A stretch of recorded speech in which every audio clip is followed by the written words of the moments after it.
Bonjour, j'espère que vous allez bien. Le CAC 40 évolue à peu près depuis la fin du mois de février, donc ici à peu près le 22 février, dans un range que j'ai représenté ici dans un carré jaune.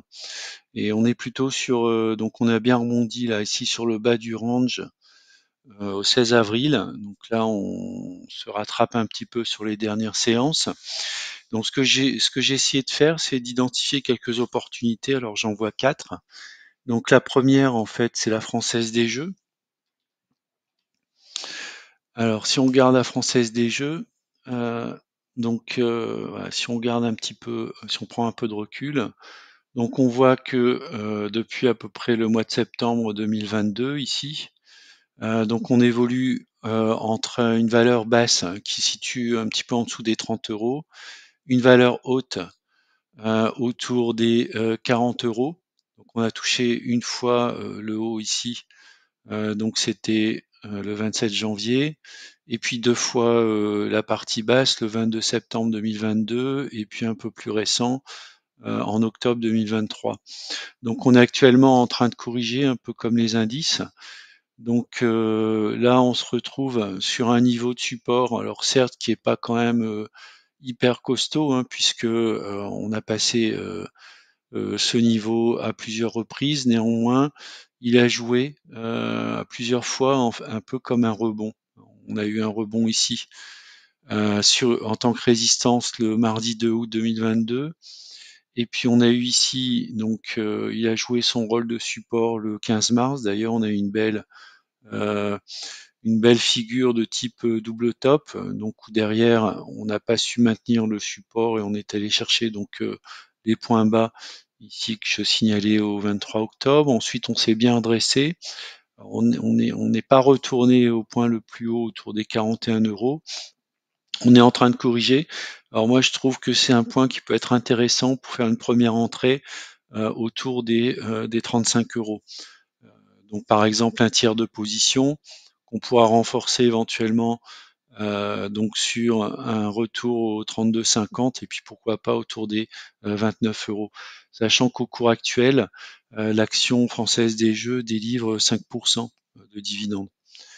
Donc moi, c'est typiquement le type d'action qui m'intéresse. Si effectivement je rentre à ce niveau-là et l'action baisse, bah, je vais pas gérer un stop loss, mais je vais tout simplement renforcer sur un niveau beaucoup plus bas, ce qui permettra à la fois de baisser mon prix de revient et puis d'augmenter mon rendement potentiel sur Française des Jeux. Alors la deuxième action, c'est STM. STM a pas mal corrigé. Donc, alors c'est STMPA. Voilà. STM a pas mal corrigé. Donc on voit ici une figure. Donc une oblique de résistance, hein, donc on a un premier point au 26 juillet 2023, un deuxième point au 15 décembre, et puis alors pas tout à fait un troisième point autour du mois de mars. Donc l'action, on voit elle est quand même en dessous de sa moyenne mobile à 34 périodes, et puis on est actuellement sur une zone de support. Donc c'est un support qu'on a tapé à plusieurs reprises ici autour du 28 avril 2023, et également au niveau du mois de novembre 2023. Ça y est, on est revenu sur le niveau de support. Donc pour moi, ça paraît cette zone ici entre 35,50 et on va dire 36,79, même un peu plus, 37,50, ça me paraît une zone intéressante, pareil pour un point d'entrée. Éventuellement, si le support ne tient pas, on ira renforcer autour des 28-29 € par exemple. Donc la troisième action, c'est Crédit Agricole. Alors Crédit Agricole, donc si on regarde le Crédit Agricole, alors pareil, on a une tendance globale qui est très très belle. Donc c'est une action ici qui était sur des sommets autour du vendredi 5 avril, bien corrigée. Elle est revenue ici sur une zone de support, donc je pense qu'autour des 13,50 €, 13,55 €. Donc on avait une zone ici intéressante pour soit rentrer, soit renforcer l'action. Alors moi j'ai vendu, je pense, dans cette zone-là. Je suis revenu sur l'action Crédit Agricole pour essayer de refaire à nouveau une petite plus-value rapide. Donc si on mesure ici le potentiel, alors certes il n'est pas énorme, mais on a quand même un petit potentiel, une petite plus-value de 5% à prendre potentiellement de manière assez rapide. Donc voilà pour Crédit Agricole qui a également un rendement excellent. Donc c'est aussi pour ça qu'après avoir vendu sur les plus hauts, je suis rentré un tiers de position ici.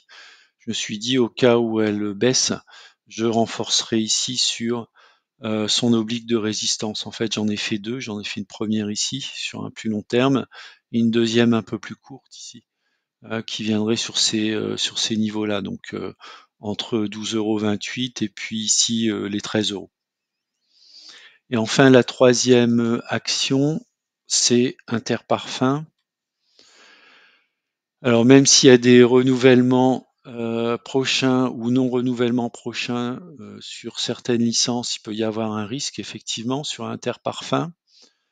En tout cas, moi je trouve que ici on est sur un petit canal haussier là depuis le mois de 16 octobre 2023.